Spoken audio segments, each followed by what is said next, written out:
बोले भगवान महावीर स्वामी की, आचार्य कुंदू कुंदू स्वामी की, आचार्य गुरु विद्यासागर मुनि महाराज की।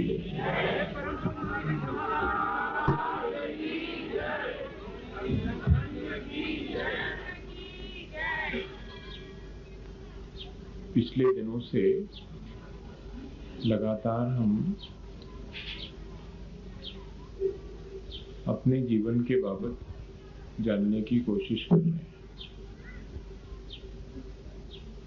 हम जो भी करें वो बहुत समझ-बूझ करके करें, सही समझ के साथ करें, ये हमारी विनम्र कोशिश होनी चाहिए।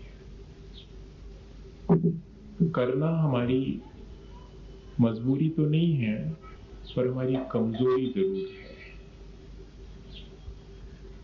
कुछ नहीं करना, जो घटित होता है उसे स्वीकार कर लेना, ये हमारी स्वभावगत स्थिति है।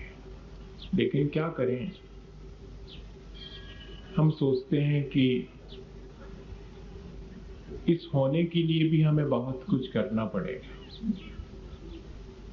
और ठीक भी है, पर क्या करें, कैसे करें, क्यों करना है, ये सब चीजें भी हमें जानना आवश्यक है।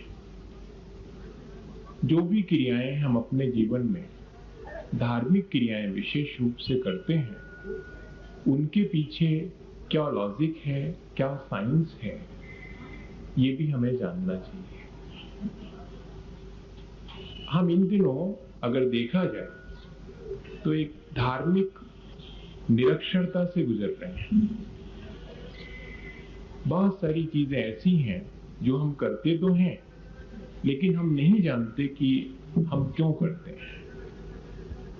हम सब यहाँ इसीलिए बैठे हुए हैं, ये जानने के लिए कि अपने जीवन में जो चीजें भी हम करेंगे, विशेष रूप से धार्मिक अनुष्ठान करेंगे, उनको हम जानने की कोशिश करेंगे।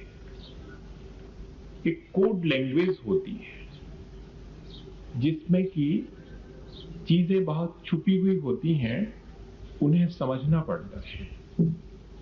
ऐसे ही देव पूजा की प्रक्रिया एक कोड लैंग्वेज है।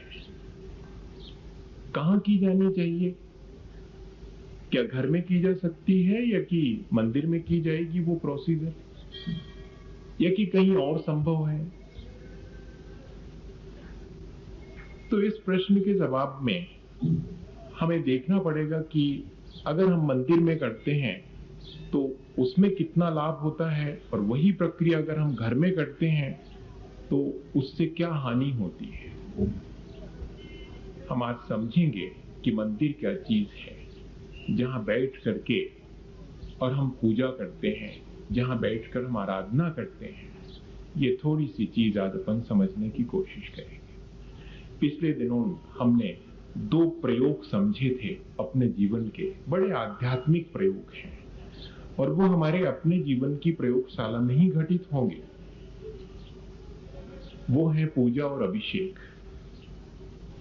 पूजा हमारी पवित्रता के लिए है और पूज्य से नैकट्य के लिए है। जितने हम पूज्य के निकट होते चले जाएंगे, उतने हम पूज्य हो जाएंगे।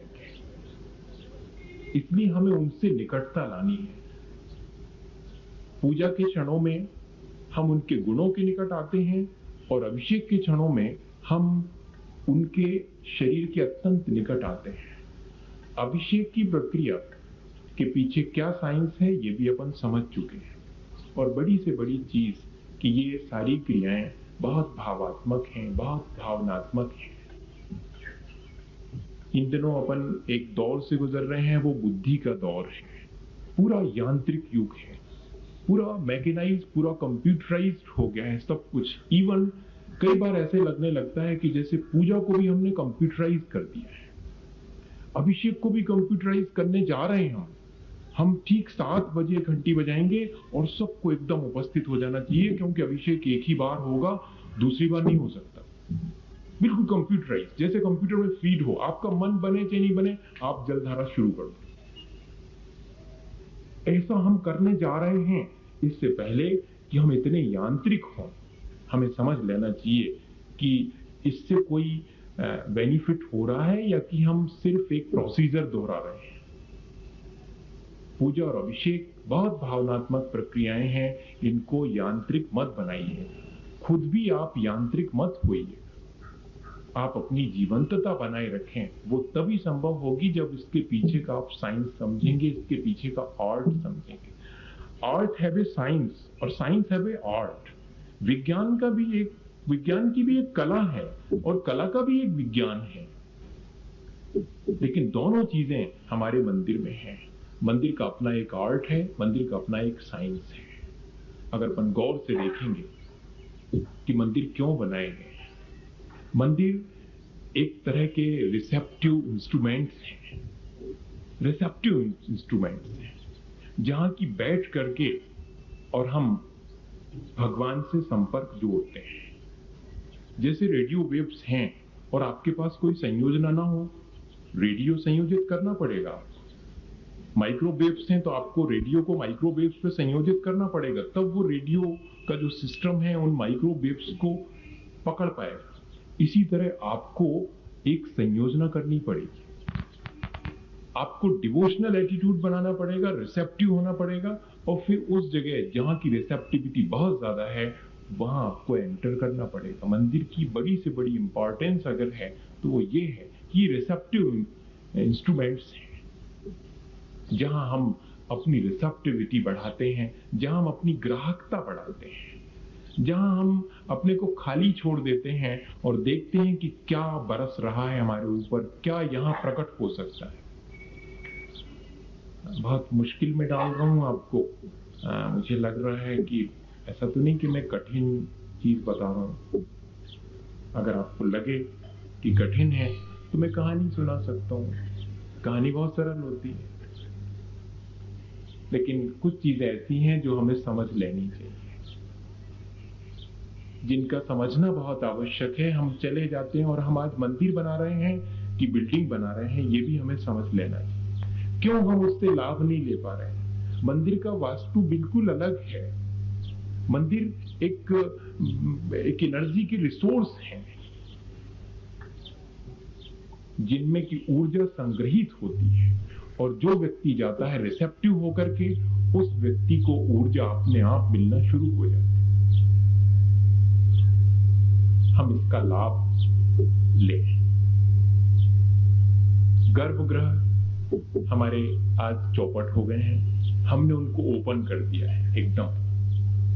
जबकि गर्भगृह के मायने ये होता है कि जहां हमारे भीतर भगवत्ता जन्म लेगी। गंभारा है वो, जहां ऊपर गुंबद है, अब तो प्लेन कर देते हैं, जहां ऊपर गुंबद है, जहां हम जो कुछ भी बोलेंगे वो हमारे ऊपर बरसेगा। जहां हम ओम बोलेंगे तो ओम हमारे ऊपर बरसेगा। हम गाली देंगे, गाली वापस हमारे ऊपर बरसेगी, जो हमें ये सिखाएगी कि इस संसार में जो फेंकिएगा रिटर्न होके वही आता है अपने पास। लेकिन गुंबद का साइंस खत्म हो गया, गुंबद ही खत्म हो गया। बना रहता है ऊपर से शेप, लेकिन नीचे से एकदम फ्लैट है। जहां हमें वीतरागता देखना थी, वहां सारे मंदिर में ऐसा राग बिखेर दिया गया है कि आदमी उसी में तल्लीन हो जाता है। वीतरागी भगवान कहां बैठे हैं उसे एहसास भी नहीं होता।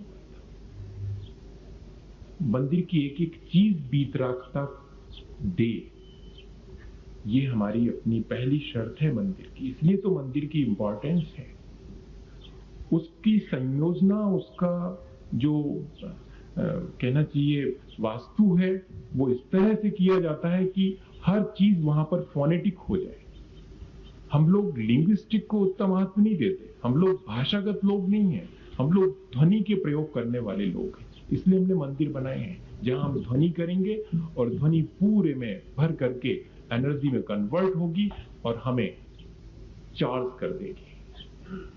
ऐसा कुछ भी हम नहीं कर पा रहे हैं। ये मंदिर इतने अधिक वैज्ञानिक हैं और इतने अधिक कलात्मक हैं, हमें उनका उपयोग करना चाहिए। हमें आगे आने वाली पीढ़ी को क्या सौंप के जा रहे हैं, इसका हमें ध्यान रखना चाहिए। बिना मंदिर के पूजा संभव नहीं है। इसलिए नहीं है क्योंकि जहां कोई चार्ल्स फील्ड होगा वहीं हम अपनी एनर्जी को जो हम दे रहे हैं वो रिटर्न कर सकेंगे। जैनिन जी ने लिखा कि देखो तो आदमी कितना अद्भुत है कि वो पहले एक पत्थर को भगवान बनाता है। इसमें ज्यादा आश्चर्य नहीं है कि वो पत्थर को भगवान बना देता है। आश्चर्य तो इसमें है कि वो उस पत्थर के भगवान से आशीर्वाद लेके लौटता है, भरा भरा लौटता है। ऐसा लगता है उसे कि हाँ, जैसे मुझे भगवान मिल गए। ऐसी जगह है मंदिर जहां की हम दिव्यता का, जहां की हम भगवत्ता का अनुभव कर पाते हैं, जहां बैठ करके हमें लगता है कि संसार बहुत पीछे छूट गया है, मैं उसको पार करके और किसी एक ऐसे प्रदेश में आ गया हूं, एक ऐसे देश में आ गया हूं जहां की राग, द्वेष और मोह कुछ भी नहीं है, जहां मैं अपने आत्मस्वरूप को बहुत आसानी से पा सकता हूं। नाव डाल दीजिएगा नदी में और चप्पू हाथ में पकड़ लीजिएगा और हवाएं विपरीत हों तो बहुत मेहनत पड़ती है, और अगर पाल खोल दीजिएगा तो आसानी से उसी डायरेक्शन में बहना शुरू हो जाती है। ठीक ऐसे ही है ये रिसोर्सेस। जहां एनर्जी नहीं क्रिएट हो रही है वहां हमें अपने अंदर एनर्जी क्रिएट करने के लिए बहुत मेहनत करना पड़ेगी। लेकिन जो एनर्जी के रिसोर्सेज हैं वहां जाकर के हम अपने को खाली छोड़ देंगे तो वो एनर्जी हमें उसी तरफ बहा के ले जाएगी, उसी भगवत्ता की तरफ बहा के ले जाएगी। इसलिए हमने ये मंदिर बनाए थे, इसलिए इनकी इंपॉर्टेंस है मंदिर की। धीरे धीरे ये खत्म होती जा रही है। हमें अभी भी समय है कि हम इसकी भव्यता को, इसकी वीतरागता को बनाए रखें। और फिर इसके साथ जो प्रयोग हैं अभिषेक का और पूजा का वो भी करें। अभिषेक के बारे में कुछ लोग मेरे से पूछ रहे थे कि ये तो मूर्ति को साफ करने के लिए जरूरी है या कि वाकई में करना जरूरी है। कुछ लोग हैं जो लगातार सुबह से शाम तक भगवान को नहला रहे हैं, और कुछ लोग हैं जो कि टच भी नहीं करना चाह रहे हैं। दोनों तरह के अधूरे लोग हैं। हमें देखना है कि ऐसा अधूरापन हमारे भीतर न रहे। हम स्पर्श करेंगे, जो प्रोसीजर होता होगा वो करेंगे। 3 तरह की मूर्तियां होती हैं। एक होती है अचल प्रतिमा, एक होती है उत्सव प्रतिमा, एक होती है अनुष्ठान प्रतिमा। मैं बात किया पंडित जी से तो उन्होंने कहा कि आपका कहना ठीक है। अचल प्रतिमा के नीचे अचल यंत्र रखा रहता है। उस प्रतिमा पर वर्ष में एक बार जल की धारा छोड़ी जाती है, क्योंकि वो प्रतिमा हैंडी नहीं है। उसके नीचे जो जल जाएगा उसे हम वॉश नहीं कर पाएंगे, उसे हम सुखा नहीं पाएंगे। इसलिए हम उस पर सिर्फ एक बार जल की धारा छोड़ेंगे, लेकिन रोज उसका स्वच्छ वस्त्र से प्रक्षाल करेंगे। वही प्रक्षाल उनका अभिषेक है। दूसरी प्रतिमा होती है उत्सव प्रतिमा, जिसको हम प्रोसेशन में ले जाते हैं, जो 2 लोगों के द्वारा हैंडी होती है। एक आदमी उसको आसानी से नहीं उठा सकता। वो उत्सव प्रतिमा है। उसका 2 बार अभिषेक होता है, जब वो प्रोसेशन में ले जाई जाती है और जब वो प्रोसेशन से वापस आती तब 2 बार उस पर जल की धारा छोड़ी जाती है। सिंहासन पर बैठी हुई प्रतिमा का अभिषेक नहीं होता। सिंहासन से पृथक करके उसे विराजमान करना पड़ता है। श्री लिखते हैं नीचे थाली में। क्यों? श्री लक्ष्मी का प्रतीक है। समोशरण रूपी बाह्य लक्ष्मी और अंतरंग में अनंत चतुष्टय की लक्ष्मी। मैंने श्री बना दिया, मैंने पूरी थाली को समोशरण मान लिया। पहला होगा एक जन का भगवान का समोशरण, लेकिन मेरा तो ये थाली जितना समोशरण हो, मैंने विराज दिया भगवान को, करता हूं अभिषेक। इस अभिषेक की तरफ से पीड़ित होकर के, ऐसा शब्द कह रहा हूं, ये तड़प और ये पीड़ा हमारे भीतर बिल्कुल मर गई है। हमारे भीतर तड़प है विषय वासना की, हमारे अंदर पीड़ा है भोग विलास की कमी की। हमारे अंदर इस बात की पीड़ा नहीं है कि कहीं कोई भगवत्ता अगर है तो मैं उसका स्पर्श करूं। जिसको इस बात की पीड़ा होती है वो समूह शरण में नहीं जाता है, ध्यान रखना। ऐसे इंद्र समूह शरण में नहीं जाते, वहां दिव्य ध्वनि साक्षात खिल रही है, जाना चाहें तो जा सकते हैं, लेकिन अष्टांग का पर्ग में कहां भागे चले जाते? नंदीश्वर दीप, जहां की एक एक जिनालय में 1,008 प्रतिमाएं 500-500 धनुष की अवगाहना वाली हैं, और अकृत्रिम हैं, जिन पर धूली चढ़ने का सवाल ही नहीं है, वहां जाकर के, और वहां देव खड़े रहते हैं। एक अभिषेक प्रेक्षणिका होती है, अभिषेक देखने वालों के लिए स्पेशल बनाया जाता कॉरिडोर, बालकनी बनाई जाती है, जिसमें वो बुलाते हैं, एतेती, आओ आओ इंद्र शीघ्र आओ, अभिषेक शुरू करो। हम व्यग्र धिया, हम बहुत व्यग्र होकर के प्रतीक्षा कर रहे हैं। ऐसी वो अभिषेक की प्रक्रिया होती और इंद्र जाते हैं और पूरे वैभव के साथ में पंचमेरु लौटते समय और जाते समय नंदीश्वर के एक एक जिनालय की 1 से 108 प्रतिमाओं का अभिषेक करते हैं। लेकिन आज हम अभिषेक पर प्रश्न चिन्ह लगा रहे हैं। अभिषेक पर प्रश्न चिन्ह लगाना अपनी जिंदगी के विकास पर प्रश्न चिन्ह लगाना है, आप मानिएगा। उत्सव प्रतिमा का 2 बार अभिषेक होता है, जो मैं आपसे बात कर रहा हूं। तीसरी होती अनुष्ठान प्रतिमा, जिस पर निरंतर अभिषेक संभव है।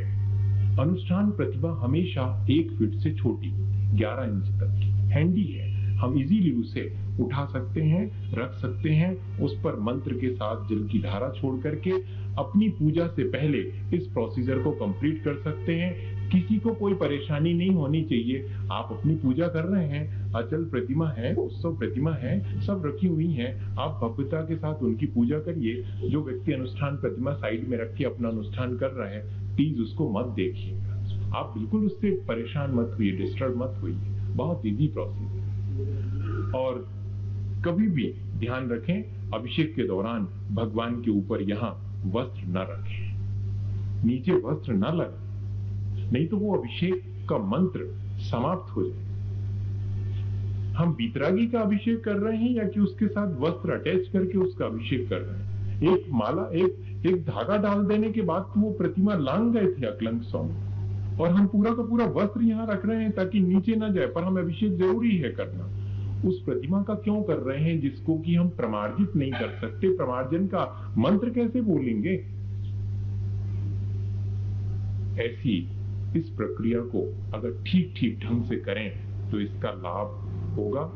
आपकी मर्जी, आपको जैसा करना हो। मैं आपको एक स्टैंडर्डाइज्ड प्रोसेस बताने के मूड में था। अभिषेक की ये प्रक्रिया है, पूजा की प्रक्रिया तल्लीनता की है, जिसमें कहीं कोई प्रश्न चिन्ह लगाने की आवश्यकता नहीं है। पूजा हमारे अपने भावात्मक लगाव या कि बहुत रागात्मक लगाव की प्रक्रिया है। पूजा वीतरागी की है, लेकिन जितना अधिक अनुराग होगा उतनी पूजा संभव है, ये ध्यान रखिएगा। पूजा के क्षणों में आप वीतरागी नहीं होंगे, पूजा के क्षणों में आप वीतरागी के प्रति राग से युक्त होंगे। आप इस झगड़े में बिल्कुल मत पड़िएगा।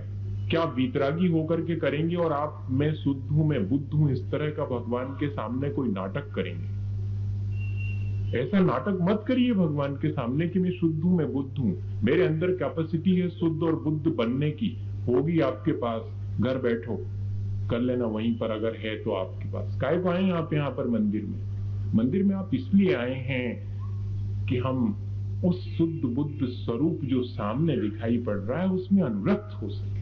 मेरी अनुरक्ति पापों से हट करके शुद्ध बुद्ध आत्म स्वरूप को प्राप्त करने वाले में हो जाए, उसमें हो जाएगी तो मेरे भीतर वो शुद्धता अपने आप प्रकट हो जाएगी, उसमें मेरा अनुराग अपने आप हो जाएगा। विशुद्ध अनुराग की प्रक्रिया है पूजा, विशुद्ध भावना की प्रक्रिया है, उसमें तर्क और बुद्धि को कोई मौका नहीं। बहुत मुश्किल से आए हैं तेरे द्वार पर, वैसे आना बहुत मुश्किल था। बहुत मुश्किल से आए हैं तेरे द्वार पर, वैसे आना बहुत मुश्किल था। जब सरहदे अक्ल से गुजरे तब आए हैं यहाँ। ये जो अक्ल की दीवारें हैं ना, वो जब लांग करके आए हैं, बुद्धि तो आने नहीं देती थी मुझे, भावनात्मक होने नहीं देती थी। ये सरहदे अक्ल से गुजरे तब आप आए हैं यहाँ पर। काहे को जाना है, वो भी तो बिल्डिंग ही है, पत्थर ही तो रखा हुआ है, ऐसा मन कहता था बार बार। लेकिन हमने एक तरफ बांध बूंद के रख दी अपनी बुद्धि को, हम पूरे भावुक होकर के मंदिर में प्रवेश कर गए। अब नहीं देखेंगे कि कौन क्या कर रहा है, अब ये देखेंगे कि हमारे भीतर क्या घटित हो रहा है। हम ये भी नहीं देखेंगे कि हम क्या कर रहे हैं, हम ये देखेंगे कि हमारे भीतर क्या घटित हो रहा है। हमारे भीतर कोई वीतरागता घटित हो रही है या कि हमारे भीतर वीतरागता से अनुराग घटित हो रहा है? ये बहुत आत्मावलोकन के क्षण हैं, पूजा के क्षण और अभिषेक के क्षण। अब हमने सिर्फ गुजार दिया है अपना समय 1 घंटे विभिन्न प्रकार की रागों में। राग बहुत अच्छी चीज है, चाहे जिस पूजा की, हर पूजा की अपनी एक राग होती है, लेकिन हम हर पूजा को एक कौन सी राग दे रहे हैं? फिल्मी राग दे रहे हैं। हर पूजा को हमने फिल्मी राग दे दी है। पूजा की अपनी कोई राग ही नहीं है, जैसे हमें फिल्म से राग चुरा करके और पूजा के साथ अटैच करना पड़ रही है। हम भजनों के साथ कोई फिल्मी राग चुरा करके अटैच कर रहे हैं, जैसे कि भजनों की कोई राग ही ना। हमारे भीतर अगर राग जागृत हो जाए, मानिएगा कि वो राग निकलेगी, वो रिदम निकलेगी, वो लय निकलेगी कि आप दंग रह जाएंगे। बाकी सारी लयें उसी लय में विलुप्त हो जाएंगे, बाकी सारे राग उसी राग में विलीन हो जाएंगे। लेकिन वो राग हमारे भीतर से उठ ही नहीं रहा है। दुनिया भर के राग हमारे भीतर उन क्षणों में उठते हैं। जब भी मैं सुनता हूं बाहर से माइक पर, तो जो मैंने वर्षों पहले फिल्म देखी होगी उसका पूरा सीन सामने आ जाता उस राग को सुनकर। और आपके साथ क्या गुजरती होगी जो कि आप दिन भर ये उसी में लगे हो। भगवान भगवान सब गायब हो जाते हैं, लेकिन हम इसके बावजूद भी जो पूजा की वास्तविक राग है उसको अपने इतनी सारी पूजाएं क्यों बनाई? इसलिए बनाई कि पता नहीं किसकी रिदम किस पूजा के साथ टैली कर जाए और वो उसके साथ एकाग्र हो जाए। जिस पूजा के साथ आपकी लय एक हो जाए उसी पूजा में आप तल्लीन हो जाइए। मत देखिएगा कि कौन सी पूजा है, कैसी है। मत उसके विचारों में पड़िएगा कि क्या उससे निकल रहा है। आप तो सिर्फ ये देखिएगा कि मेरे भीतर उन क्षणों में क्या घटित हो रहा है, तल्लीनता आ रही है या कि नहीं आ रही है। ऐसी ये पूजा, अभिषेक और मंदिर है। मूर्ति को तो मैं जंपिंग बोर्ड मान के चलता हूं। मूर्ति साकार में से निराकार में जंप करने के लिए एक मीडिया है। थोड़ी देर तक भगवान दिखाई पड़ते हैं, फिर ओझल हो जाते हैं, फिर उसके बाद पकड़ में नहीं आते हैं निराकार, तो हम फिर से उनको साकार अपने सामने स्थापित कर लेते हैं, फिर गायब हो जाते हैं। हम निरंतर साकार से निराकार की यात्रा पर निकलें, ये मूर्ति का महत्व है। मूर्ति की पूजा का महत्व यही है। कई लोगों ने मूर्ति का निषेध किया। एक अलवर के दीवान बहादुर थे, उन विवेकानंद के टाइम में विवेकानंद से उनने एक बार कहा कि मुझे समझ में नहीं आता कि मूर्ति की क्या जरूरत है। जब आप उस निराकार को पाना चाहते हैं जिसका कोई आकार नहीं है, तो फिर उसका आकार बना करके उसको पूजने से क्या होने वाला है। अब विवेकानंद कैसे समझाएं उनको, तो चुप रह गए। कुछ चीजें ऐसी हैं, इतनी प्रैक्टिकेबल हैं, जिनको कि हम सिद्धांत में बांध नहीं सकते। अब मैं आपके हाथ में गुड़ रखूं और 4 लोग उस गुड़ को लेकर के डिस्कशन करें कि कैसा है, इससे बेहतर तो ये है कि थोड़ा सा खा के देख लो ना भाई, झगड़ा गाय कर रहे हैं इतना। 4 लोग उस पर डिस्कशन कर रहे हैं, संगोष्ठी हो रही उस पर कि ये गुड़ कैसा है, कहां से आया है, अंकापल्ली है कि वहां का। मैं तो एक ही वैरायटी जानता हूँ, दूसरी याद नहीं मुझे है? और भी बहुत सारी हैं। कहाँ का है, इस पे हम डिस्कशन कर रहे हैं। उसका स्वाद कैसा है, इस पे डिस्कशन कर रहे हैं, लेकिन ये नहीं देख पा रहे हैं कि चख लो। अनुभूति की चीजों को कभी भी आप भाषा मत दीजिएगा प्लीज। अनुभूति की चीजों को अनुभूति करने के लिए अपनों को तैयार करिएगा। हमने आपसे कहा कि पूरा का पूरा पूजा और अभिषेक और मंदिर एक ध्वनि का विज्ञान है, एक अनुभूति का विज्ञान है। उसे शब्दों में मत बांधिएगा। एक व्यक्ति ने तो मालूम कैसे पूजा करी थी। मैं विवेकानंद की कहानी सुना रहा हूं, मुझे याद है, आप मत भूलिएगा। मैं बीच में दूसरी चीज बता रहा हूं। तो एक व्यक्ति ने जाकर के पूजा कैसे करी, ABCDEFGHIJKLMNOPQRSTUVWXYZ 26 अक्षर हैं भगवान, इन्हीं में से कोई ना कोई पूजा बनेगी। आपको जो न अच्छी लगे बना लेना, हम जानते नहीं। ऐसी पूजा एक छोटा सा बच्चा जाकर के क्या करता है, हाथ जोड़कर खड़ा हो जाता, पता नहीं क्या क्या बोलता है, लेकिन वो कितना भावनात्मक है ये देखा आपने। और आप संस्कृत में दोहराते हैं और आजू बाजू देखते हैं कि मेरे संस्कृत में पढ़ने को कोई देख रहा है कि नहीं, इतना प्यारा पढ़ लेता हूं पूजा। अब आप देखिएगा कि आप क्या हो रहे हैं, आप भावनात्मक हो रहे हैं या कि आप बौद्धिक हो रहे हैं। विवेकानंद से जब कहा गया कि मूर्ति का कोई उपयोग नहीं है, क्यों आप मूर्ति के पीछे पड़े हुए हैं, तो उन्होंने कहा कि ऐसे तर्क से नहीं समझा पाऊंगा, समझाऊंगा। भीतर गए उनके दीवान खाने में, तो एक बहुत बड़ा तैल चित्र लगा हुआ था दीवान साहब का। विवेकानंद ने कहा कि नीचे उतारो इसको। उतारा गया, नीचे उतारा गया तो जो दीवान साहब के मंत्री और उनके सदस्यगण थे, दरबारी जन थे, उनसे कहा कि इस तैल चित्र के ऊपर पैर रखो। सब हड़बड़ा गए, हतप्रभ दीवान साहब खुद कि क्या कर रहे हैं आप। तो उन्होंने कहा कि क्यों, आप तो पृथक खड़े हुए हैं, ये तो आपका चित्र है, इसमें क्या है, इसमें आप हैं क्या। तब फिर दीवान साहब को समझ में आया कि उसमें नहीं होते हुए भी हम हैं, इसलिए तो पैर नहीं रख सकते उस पर। ये मूर्ति पाषाण की है, भगवान नहीं होते हुए भगवान हैं, इसलिए हमें झुकना पड़ेगा उसके सामने। हम उसको अवॉइड नहीं कर सकते, हम उसको हटा नहीं सकते। मूर्ति साकार है लेकिन निराकार की यात्रा के लिए माध्यम। इस तरह हम इन चीजों का उपयोग करें। मुझे आज 2 बातें और आपको बतानी है। मैं सिर्फ इंफॉर्मेशन दे रहा हूं, आज पूरा इंफॉर्मेटरी काम दे रहा हूं। एक आध कहानी सुनाऊंगा ताकि आप लेकर के वो ही लौटेंगे, मुझे मालूम है ये बाकी चीजें आप लेके लौटने वाले नहीं।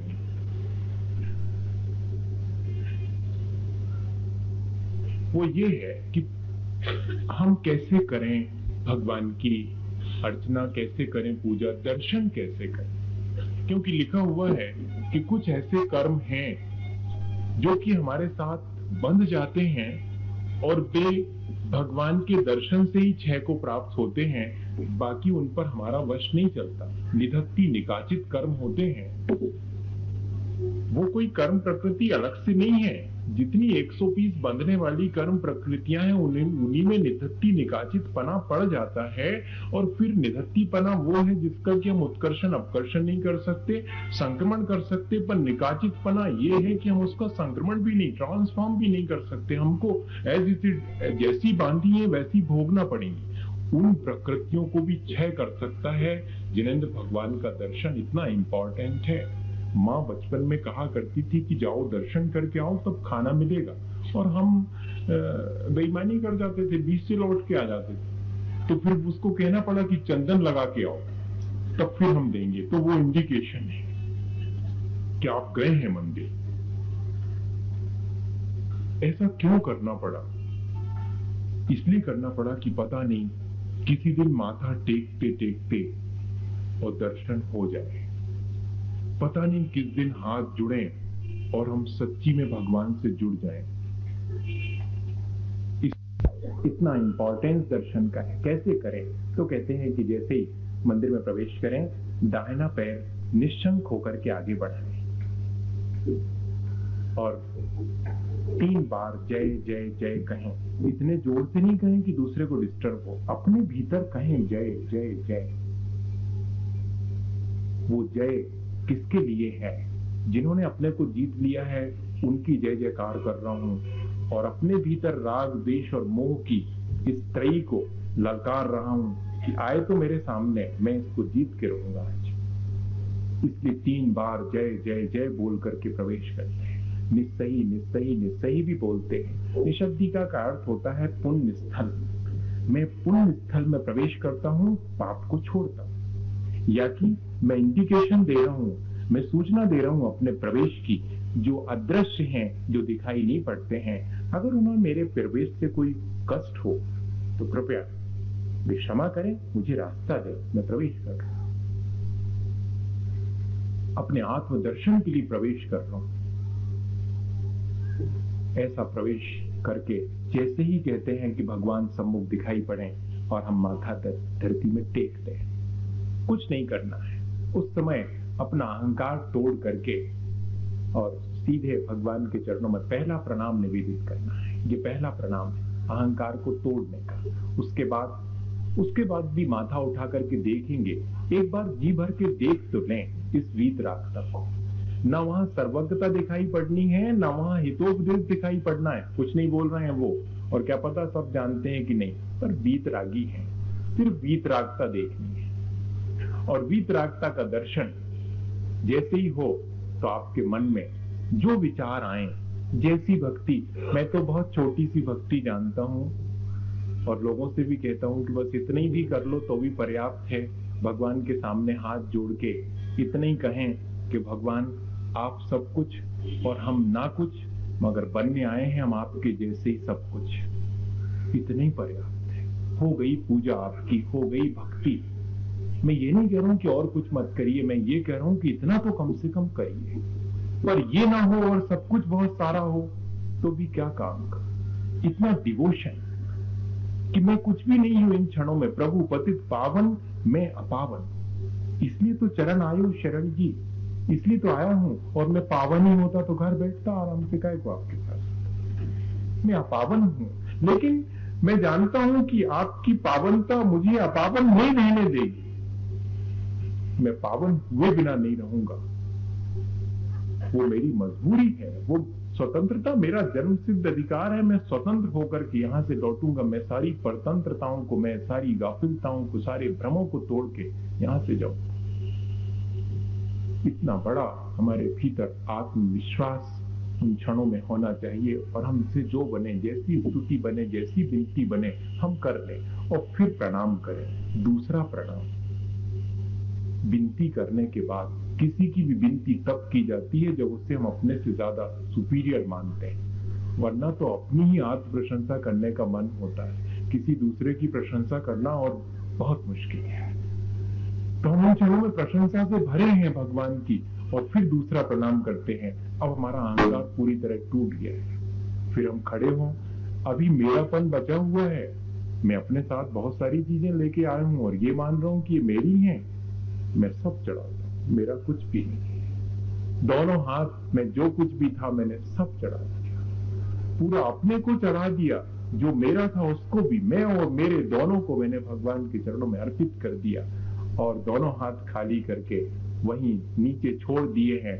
और 9 बार नवोकार मंत्र पढ़ा, एक कायोत्सर्ग हुआ, और फिर तीसरा प्रणाम झुक करके निवेदित किया। ये 3 प्रणाम के द्वारा भगवान का दर्शन एक वेदिका पर होता है। ऐसे नहीं है कि good morning good morning good morning, सबको एकदम कंप्लीट, सबको गुड मॉर्निंग कर दिया और अपन निकल गए, हो गई फॉर्मेलिटी पूरी हो गई। प्लीज ऐसा मत करिए। क्या पाएंगे आप इससे?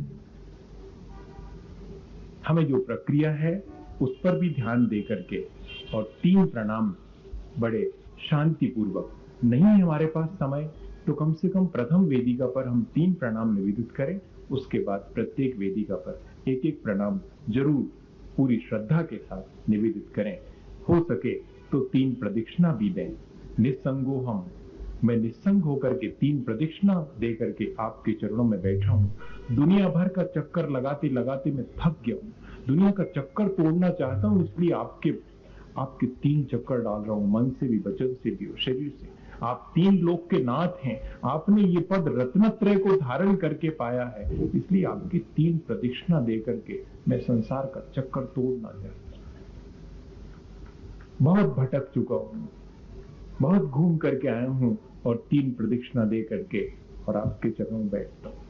कार्तिकेय और गणेश के बारे में आपको मालूम है, जब शिव ने कहा था कि जाओ, कौन पहले आता है तीनों लोगों की प्रदक्षिणा दे करके, तो कार्तिकेय ने कहा अब भी देखो, गरुड़ पर बैठ करके जाते हैं, ये चूहे पे बैठ के जाएगा गणेश, ये कैसे लौटेगा, मैं अब भी आता हूं। तो बैठ करके गए, और गणेश वहीं बैठे हुए हैं, कुछ भी नहीं करा उन्होंने, हिले डुले भी नहीं, हाथ जोड़े बैठे हुए। शिव जी ने कहा भी कि जाओ, तुम नहीं जाते? कहा नहीं, चले जाएंगे। 3 लोग की तो करना है ना प्रदक्षिणा, हो जाएगी, इतनी जल्दी की क्या आवश्यकता है। और कार्तिकेय जब तीनों लोगों की प्रदक्षिणा करके वापस लौटते दिखाई पड़े तो गणेश ने धीरे से उठ करके शिव जी की 3 प्रदक्षिणा दी और वहीं आकर के बैठ गए। जब तक कार्तिकेय लौटे, शिव जी ने कहा गणेश पहले आ गए। बोले गई कब ये? तो गणेश ने कहा जाने की जरूरत क्या थी, जब 3 लोग के नाथ सामने बैठे थे उनकी प्रदक्षिणा ले ली, और दुनिया की प्रदक्षिणा की क्या आवश्यकता है। ये बुद्धि का काम नहीं है, ये भावनाओं का काम। हम उन क्षणों में ये फील करेंगे कि बहुत हुई प्रदक्षिणा दुनिया की, कितने चक्कर काटूं मैं दुनिया के, किस किस के चक्कर काटूं। अब इस चक्कर को खत्म करने के लिए भगवान आपके ही 3 चक्कर देता हूं ताकि संसार का चक्कर दिखे। एक एक चीज अगर आप गौर से देखेंगे तो एक एक चीज आपको कुछ ना कुछ संदेश देगी। और जो एक बात और मुझे आपसे कहनी है वो ये है कि पूजा के 8 द्रव्य हैं। 8 द्रव्यों के अपने मायने हैं। जल चढ़ाते हैं, 2 तरह से बोलते हैं, या तो 8 कर्मों के क्रम से नाश के लिए एक एक चीज चढ़ाएंगे, या कि जो हम परंपरा से चढ़ाते आ रहे हैं। कई बार ऐसा भी होता है कि परंपराओं को तोड़ने की परंपरा बनना शुरू हो जाती है। आज ये काम बहुत तेजी से चल रहा है, परंपराओं को तोड़ने की परंपरा। जो परंपराएं पहले थी उन सब में कोई ना कोई मिस्टेक निकाल देना और उन्हें आउट ऑफ डेट घोषित करके हटा देना और एक नई परंपरा डेवलप करना। ये बहुत अच्छी प्रवृत्ति है या कि नहीं है, ये मुझे कुछ नहीं कहना, आप जानिएगा, क्योंकि आपको करना है। पर आप सोचिएगा कि एक परंपरा तोड़ के दूसरी परंपरा बनाना आखिर है तो परंपरा ही। नहीं, हम देखें कि अगर किसी पुरानी परंपरा में कोई थोड़ी बहुत टूट फूट हो गई है तो उसे वहीं रिपेयर कर लें और आगे बढ़ें। उसे हम छोड़ ना दें, क्योंकि उसके पीछे जो साइंस था वो उस समय के लोग जानते थे, हम नहीं जान पा रहे। माचिस आज हम जलाना जानते हैं, कल के दिन हम भूल जाएं कि कैसे जलाई जाती है तो रखी रहेगी। हम देखेंगे कोई काड़ी है, ये खोखा सा है, पता नहीं क्या करते होंगे पुराने लोग, रख लो, आरती उतारा करेंगे इसकी, क्योंकि समझ में नहीं आता। तो मैं ये नहीं कह रहा हूं कि पुरानी परंपराओं को नहीं बिना समझे और उसकी आरती उतारो, नहीं, उनको समझो, उनके पीछे का साइंस क्या है उसको देखो और फिर उसको अडॉप्ट करो, उसको फॉलो करो। परंपरा तोड़ने से काम नहीं चलेगा। जन्म जरा मृत्यु विनाशनाय जलम निर्पामति स्वाहा कर देते हैं लोग। इसमें भी प्रश्न करते हैं कि आप आगे कहने वाले हैं कि भव आता विनाशनाय, बात तो एक ही है, क्यों बुद्धू बना रहे हो? तो भैया बात तो एक ही, हमें मुक्ति पाना है। आप 8 तरह से कहलवा लो, चाहे एक तरह से कहलवा लो। आप जल चढ़वा के भी कहो तो भी मुक्ति मांगूंगा, आप चंदन चढ़वा के कहो तो भी मुक्ति मांगूंगा, और आप तो मोक्ष फल प्राप्त है कहो तो भी फल चढ़ाऊंगा। मैं मोक्ष फल ही मुझे चाहिए। 8 बार में, एक बार नहीं, मैं 8 बार कहूंगा कि मुझे मुक्ति ही चाहिए और कुछ नहीं चाहिए। लेकिन एक परंपरा ऐसी भी है जो ये कहती है कि ज्ञानावरण दर्शनावरण क्रम से 8 कर्मों के क्षय के लिए एक एक द्रव्य चढ़ानी है, या कि ये कह लीजिएगा सम्यक दर्शन के 8 अंग प्राप्त करने के लिए मुझे ये 8 द्रव्य चुनना है। और द्रव्य के बारे में भी आपसे बहुत स्पष्ट कह दूं, कुछ लोगों का मानना है कि ये द्रव्य वगैरह ये पूरी पूजा की पद्धति वैदिक संस्कृति से आई है। मानिएगा कि 8वें और 9वें भगवान के समय में वैदिक संस्कृति आई है, उसके पहले तो श्रमण संस्कृति थी। भगवान ऋषभ देव की पूजा सबसे पहले 8 द्रव्यों से, दिव्येन गंधेन, दिव्येन पुष्पेन, दिव्येन नानेन, दिव्येन दुव्येन, दिव्येन वासेन, दिव्येन चूर्णेन, 8 द्रव्यों के द्वारा दिव्य भरत चक्रवर्ती ने की थी सबसे पहले पूजा। उधार नहीं लिए हमने किसी से, हमारे 8 द्रव्य हमेशा से थे। कुछ लोग ऐसा मानते हैं कि हम सिर्फ पुष्पों से पूजा करते थे पहले और कुछ नहीं था, बाद में हमने ये सब जोड़ा है। ठीक है, ऐसे ही सही, क्या फर्क पड़ता, कर लीजिए, ऐसे ही कर लीजिए। पर भावों को लगाने के लिए हमने इतने माध्यम चुने हैं, ये भी तो देखिएगा। शायद जल में चूक जाएं तो चंदन में याद आ जाए, चंदन में भी चूक जाएं तो अक्षत में याद आ जाए, आठों में चूक जाएं तो आठों को मिला करके चढ़ाने में शायद याद आ जाए कि करना क्या था। इसलिए हमने इतनी प्रोसीजर रखी हुई, कहीं वो जो चीज है, मुख्य चीज, वो हमसे मिस ना हो जाए, इसके लिए हमने इतना ये सब रचा है। और बहुत शुरू से, अनादिकाल से ये प्रक्रिया चली आ रही है। लोग मुझसे पूछते हैं कि सूखी द्रव से पूजा हो सकती है। मैं दंग रह जाता हूं कि 8 जहां पर द्रव्य न बन पाए, वो क्या सूखी और क्या गीली। 8 द्रव पूरे बन पाएंगे क्या आपके सूखी द्रव से?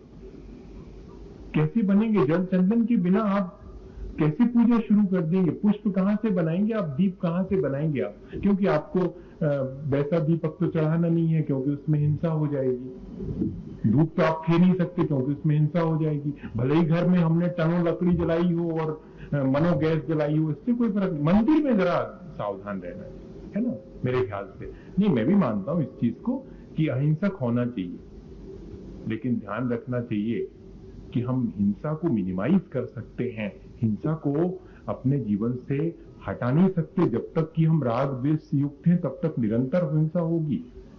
राग ही हिंसा है, द्वेष भी हिंसा है। इस समय हम वीतरागता के राग से लगे हुए हैं, इसलिए वो राग हमें हिंसा में नहीं डालेगा, वो हमें अहिंसक बनाएगा। और हम जो भी प्रक्रिया करेंगे, एक छोटा सा दीप अगर हमारे जीवन को प्रकाशित करता है तो क्या बुरा है? क्या हम इसलिए जलाते हैं कि आओ जीव और मरो इसमें, इसलिए जलाते हैं? या इसलिए जलाते हैं कि ये दीप जैसे ये प्रज्वलित होता है, जैसे इसकी रोशनी दुनिया को रोशनी देती, सपर प्रकाशक है दीपक, ऐसे ही मेरा आत्मा भी सपर प्रकाशक है। ये धूप जल जल के अपने को नष्ट करती चली जाती है, लेकिन बिना गरीब अमीर के भेदभाव के सबको सुगंध पहुंचाती है।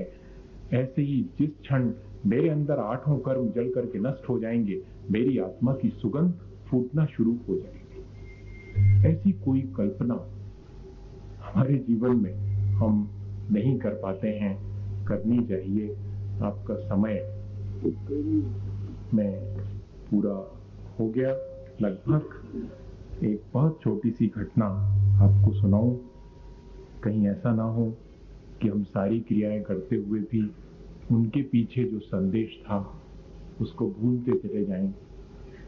हम बाहरी चीजों को ज्यादा महत्व नहीं देंगे, हम अपने भावों को महत्व देंगे, विशेष रूप से जिसे हमें पाना है, जिस आत्मा को हमें पाना है वो कीमती है। कहीं ऐसा ना हो कि वही हमारे हाथ से चूक जाए। मुझे एक घटना विवेकानंद के जीवन की याद आती है।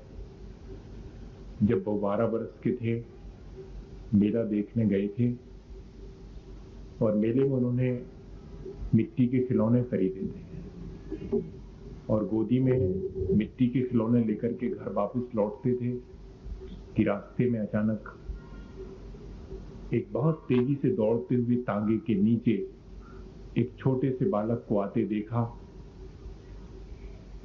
और कुछ भी नहीं सोचा, फौरन जो है अपने मिट्टी के खिलौने एक तरफ फेंक करके और दौड़ करके उस बालक को पकड़ करके खींच लिया। अगर 30 सेकंड देर हो जाती तो शायद बालक उस सिक्के के नीचे आकर के समाप्त हो जाता।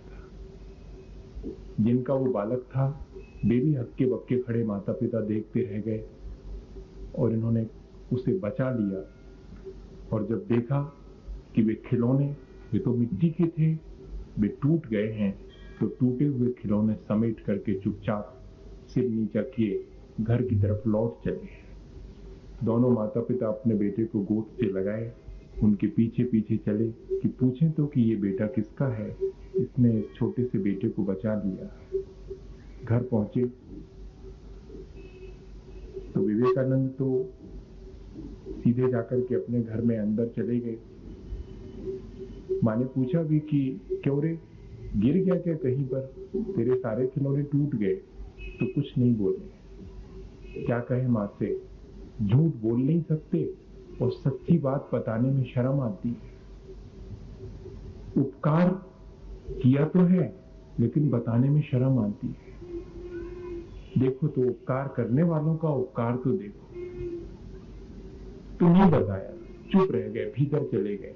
वो माता पिता जिनका बेटा बच गया था, उन्होंने उनकी माँ से कहा कि आपके बेटे को हम क्या धन्यवाद दें, क्या आशीर्वाद दें, आपके पैर छूते हैं, आपके बेटे ने आज इसको बचा लिया। तब माँ की आंखों में आंसू आ गए उनके, और भीतर जाकर के अपने 12 वर्ष के बेटे को गोद में उठा करके और माथे पर हाथ फेरा और कहा कि बेटे, अब मैं निश्चिंत हो गई। जिसे बचाना था तू उसे बचा लेगा, जो टूट जाने वाला है तू उसकी ज्यादा चिंता नहीं करेगा। तूने जो माटी के खिलौने थे उनको टूट जाने दिया, लेकिन जो चेतना थी उसे बचा लिया। मेरा तो तुझे जन्म देना सार्थक हो गया।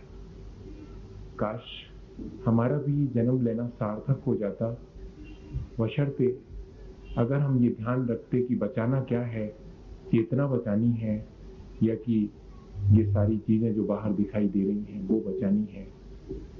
हम विचार करें, अगर हमें अपनी चेतना बचानी है, उसका विकास करना है, तो जो जो चीजें हमारे विकास में सहयोगी हैं, देव पूजा, देव दर्शन, हमारे अपने जीवन के विकास में, हमारे अपने आत्मा के विकास में सहयोगी है, तो उसकी प्रक्रिया को सही सही समझ करके, भावात्मक होकर के और उसके साथ तादाद में जोड़ करके उस प्रक्रिया को हम संपन्न करें। मेरे ख्याल से आप अपने जीवन में बहुत सावधानी पूर्वक और बहुत पूरे अनुराग के साथ इस प्रक्रिया को करेंगे, ऐसी मैं कामना करता हूँ। ऐसी कामना के साथ, भावना के साथ बोले आचार्य गुरुवर विद्यासागर मुनि।